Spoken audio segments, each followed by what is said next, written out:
Sabi ko, nakapila, may hawak kaming ticket. Bakit kayo may ticket?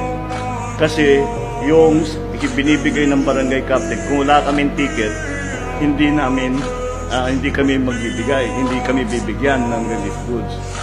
Pinuntahan ko yung barangay captain. Sabi ko, bakit may ticket? Sabi niya, baka magdoble. Ano kung magdoble?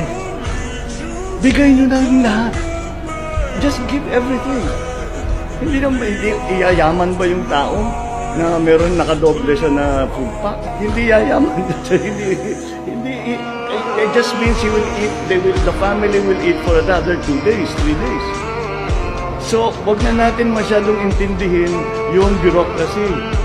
Basta paratingin natin yung relief, alam mo, naghihingalo yung tao eh. Life and death na sa kanila ito eh.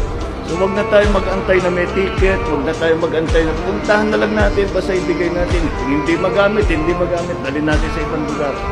But we have to make our SOPs more efficient.